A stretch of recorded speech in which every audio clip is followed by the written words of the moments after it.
changes and improve the bill. I get. Oh, is that end of my time? Thank you, Honourable Member. With two speakers having spoken on RA1, I see the next individual to catch my eye is the Honourable Member for Edmonton Ellerslie. Thank you very much, Mr. Speaker.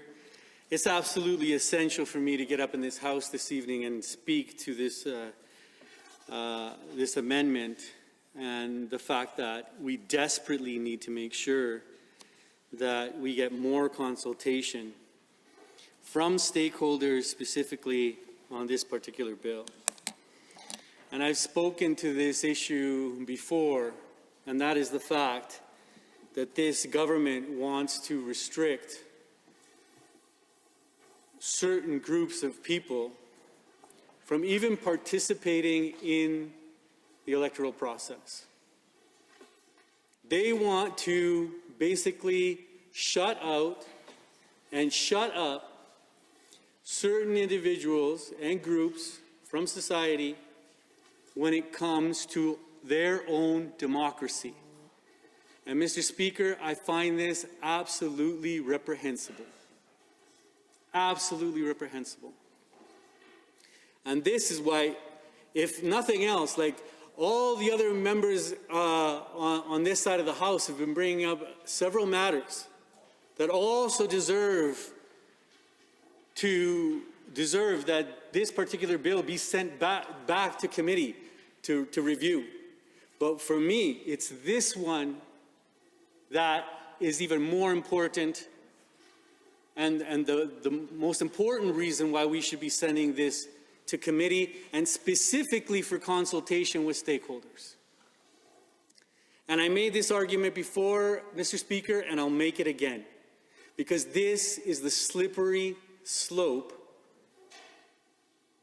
When you start shutting people up, when you start forbidding them from participating in their democracy, you're actually moving towards an authoritarian approach.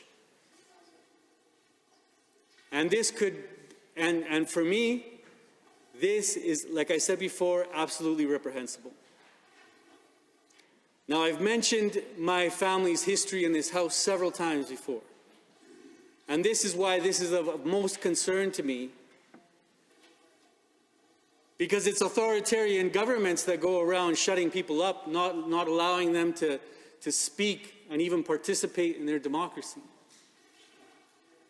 And I've even made the claim before, Mr. Speaker, and I'll make it again. Conservatives support these kinds of governments. And I'll make the point again, because I'm not afraid to make it. I'll give you the example of the free market economist Milton Friedman, well-known conservative. When Augusto Pinochet took over by brutal military force the democracy that existed in Chile at the time on September 11, 1973, Milton Friedman decided not only once, Mr. Speaker, not only once, but twice to visit that brutal dictator in Chile and support him in the work that he was doing in Chile. Twice, Mr. Speaker. All while Chileans had to face repression,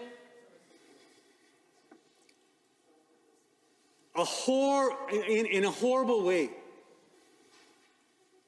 And I'm going to give you two examples, two well-known examples. There were two university students, Mr. Speaker. One of them, her name was Carmen Gloria Quintana. The other one was Rodrigo Rojas. And for protesting in the streets of Santiago against Augusto Pinochet, the military came out, caught them in the streets, decided to pour gasoline on them, and then they lit them on fire.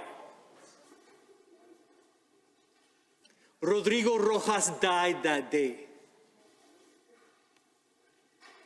And I don't know how, but Carmen Gloria Quintana survived.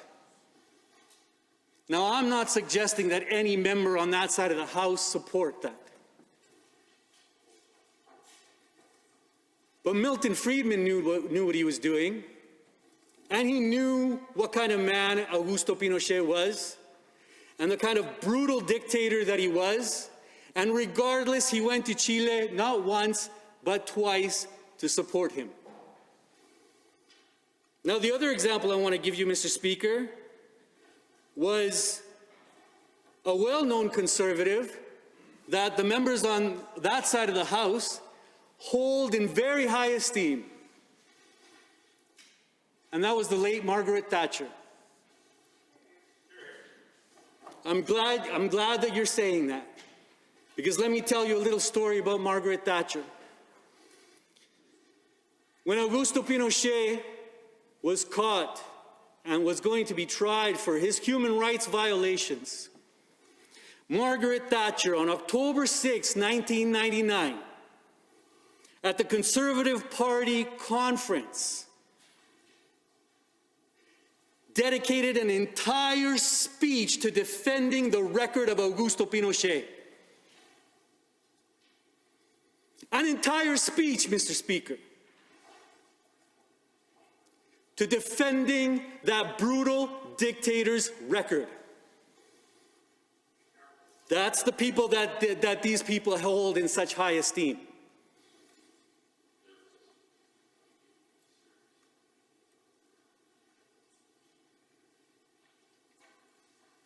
Those people who support that military dictator should be apologizing not only to the people of Chile, but entire humanity.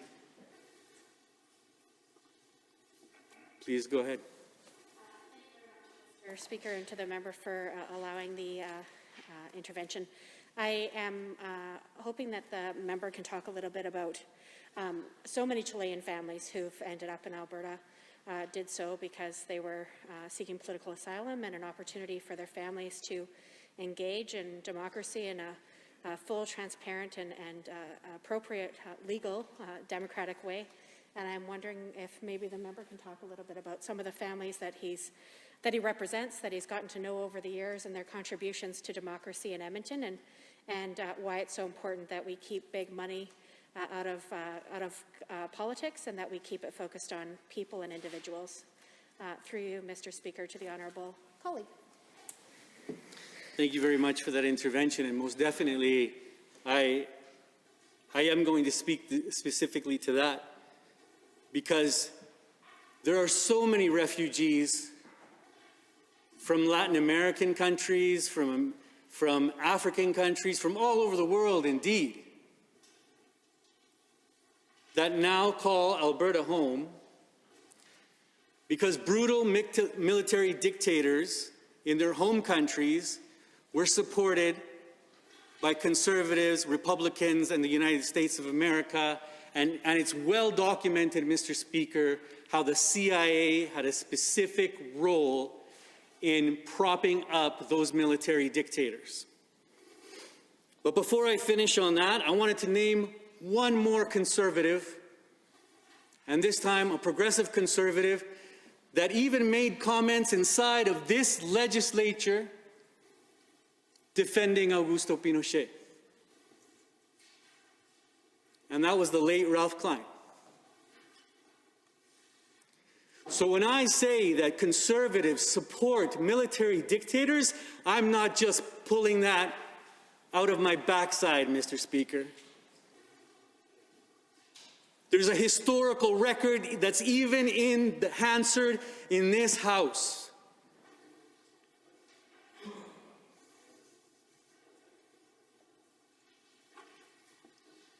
Now, many Latin Americans and people all over the world who had to flee the violence now call Alberta home. And these people refuse the Eurocentric, colonial, imperialist revision of history. because we lived through it, Mr. Speaker. And we had our democratic rights taken away from us. We weren't able to speak against that military regime. Because as I already stated, like what happened to Rodrigo Rojas and Carmen Gloria Quintana would happen to you if you decided that you were going to speak out against the military dictator. And for that reason, I am here in this House today stating you cannot take away the rights of Albertans to speak freely about their democracy. And that's what this bill is doing. Whether you like it, whether you want to recognize it or not. And this is the warning that I'm asking the members on the other house, on the other side of the House, to listen to. I'm pleading with you.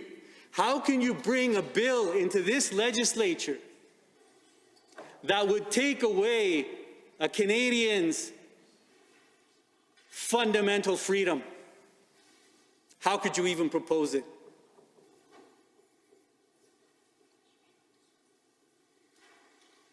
Now, so many of these people that lived through these military regimes now call Alberta home, and they contribute to Alberta society. And I work with so many of them, Mr. Speaker, even before becoming elected, because I was highly involved in any kind of community organizing that had to do with human rights. And us defending the human right, and the most important one is freedom of speech.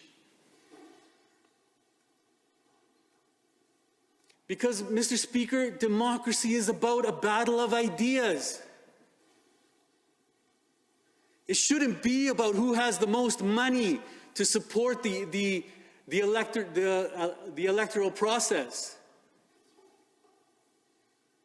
Let the people decide what ideas are best. In a free and democratic society, we should be able to discuss political ideas without rhetoric, without creating boogeymen, without making reference to the Cold War, and just talk about policy. And then let the people decide. But far too often, Mr. Speaker, and now we're seeing it again with this particular bill, this government, this UCP government, is allowing big money back into the electoral process. It was highlighted very well by the member from Edmonton Mill Woods, member from Edmonton City Centre, and Edmonton Rutherford. Please go ahead. Honourable colleague, and through you, Mr. Speaker. I'm just thinking full circle on this, and I know that one of the families, I believe, that was arrived as political refugees is the Yazikar family, and then it made me think about some of the work around standing up for public health care, and I've been listening to political commentary on the implications of this bill and what that means for groups that stand up for things like public health care through organized campaigns, often in and around election times, like the Friends of Medicare. And there certainly are a number of people who think that this would stifle those voices. So I'm wondering if the honourable member can maybe talk about some of the types of political activism that members of the South American, Latin American refugee community have engaged in that transcend politics that are tied to that region, but politics that impacts every single Albertan, every single citizen who needs to rely on quality public health care, for example. Through you, Mr. Speaker. And a half, and added 2 minutes as well. Thank you very much, Mr. Speaker, and thank you very much for the question. My apologies to the members on the other side if I get too passionate about this. Sincerely.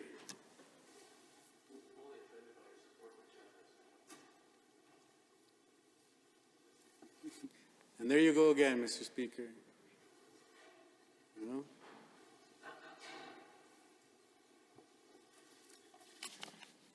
Well, you all know now what I think about Margaret Thatcher.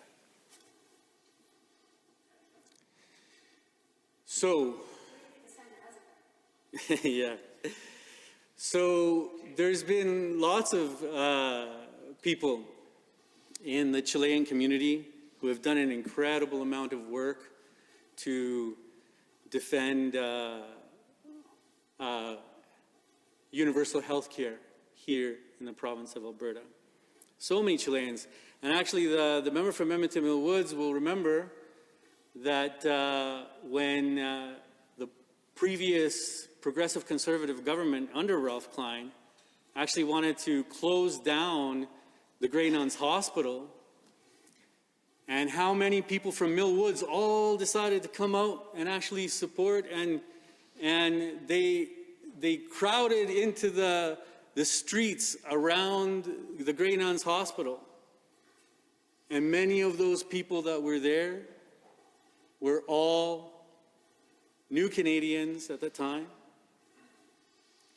from distinct ethnic backgrounds, because they understood the importance of universal health care, and they also understood the importance of that hospital in their community. And they all went out to support that hospital and making sure that the late Ralph Klein got a strong and firm message that the community was not going to allow him to close that hospital down. It was at that protest, because indeed it was a protest, I remember seeing my good friend Sandra Socar from the Chilean community. Now, when I was growing up, Sandra and I didn't have, we didn't live near each other or anything like that. But on that day, I do remember her participation because I was there with my family. And perhaps that might even have been the first time I met Sandra Socar. And of course, now she's one of the biggest advocates, well, executive director, if I'm not mistaken, of, what's the name of the organization?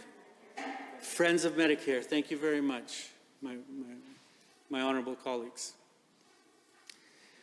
And now, for the last, I believe, 5 years of her life, she's been dedicated to standing up for universal health care here in the province of Alberta. A Chilean refugee. Please, go ahead. Honourable member for giving way. Hearing him speak about the Friends of Medicare, I am thinking of page, I believe it was 111, that specifically speaks to the civil society groups that are likely to be muzzled from being able to engage as third-party advertisers because Friends of Medicare has consistently and constantly fought for a public health care system, has called out this government for damage done to the healthcare system, particularly during the COVID-19 pandemic, lack of support for healthcare workers. And by the Chief Electoral Officer's view on page 111, could be seen as having made public statements in support of or in opposition to a registered party, and may have their rights to participate as a third-party advertiser removed out of Bill 81.